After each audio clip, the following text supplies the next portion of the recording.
So this is our experiment number 3, and in this we are going to determine the fineness of cement. So what is the fineness of cement? It is the measure of mean size of grain in it. So cement के अंदर जितने भी particles होते हैं उनकी mean size ये बताता है फाइनेंस।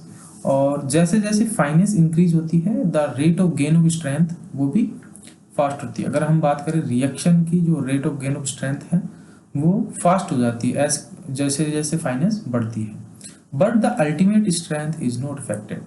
मतलब जगह जैसे हम बात करें रैपिड हार्डनिंग सीमेंट की, तो रैपिड हार्डनिंग सीमेंट में यहाँ पे स्पेसिफिक सरफेस एरिया जो है वो ज़्यादा होता है, 3250 सेंटीमीटर स्क्वायर पर ग्राम होता है यहाँ पे, ठीक है। और अगर हम ओपीसी की बात करें तो ओपीसी के लिए जो है 2250 सेंटीमीटर स्क्वायर पर ग्राम।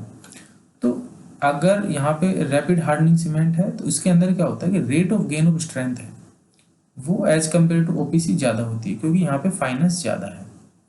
3 मेथड है इसके डिटर्मिनेशन के, sieving method, air permeability method and Wagner turbidity method. यहाँ पे हम सीव मेथड जो है उसको यूज़ करेंगे। तो इस टेस्ट का जो एम है वो to determine the fineness of cement as per Indian standard sieving method, ठीक है। अपैरेटस हमें रिक्वायर है 90 माइक्रोन सीव, जिसको हम 9 जो सीव नंबर 9 भी कहते हैं, cement sample and the waiting balance. Procedure, we have to weight the 100 grams of cement and transfer it to Indian standard sieve number 9, or we can say 90 micron sieve. Break down the air set lamps in the sample with fingers but don't rub on the sieves. मतलब जो भी सीव के ऊपर cement के air set lumps होते हैं उनको हमें ब्रेक डाउन करना है, लेकिन सीव के ऊपर रब नहीं करना है, ठीक है।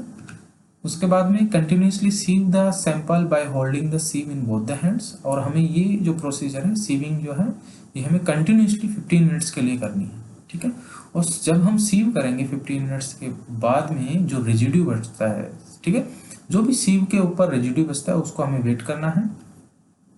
और इस जो रेजिड्यू बचता है उसका वेट जो है ओपीसी के लिए 10% से ज़्यादा नहीं होना चाहिए। अगर हम बात करें पीपीसी के लिए 5% से ज़्यादा नहीं होना चाहिए, और रैपिड हार्डनिंग सीमेंट उसके लिए 5% से ज़्यादा नहीं होना चाहिए।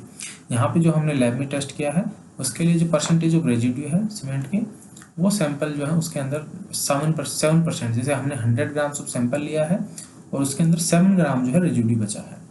इसके बाद में जैसे आप वीडियो देखेंगे उसके बाद में आपको समझ आएगा कि किस तरीके से हमने एक्सपेरिमेंट किया है और कितना रेजिड्यू उसके अंदर बचा हुआ है।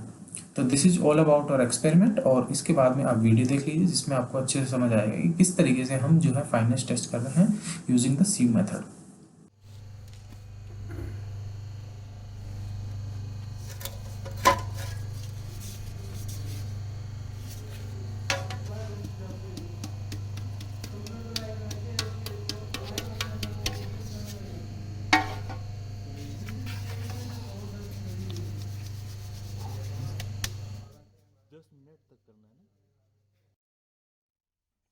और 52-7 क्या डिफरेंस है भाई? 1%, 1 ग्राम उड़ गया। उड़ा डाल डाल डाल।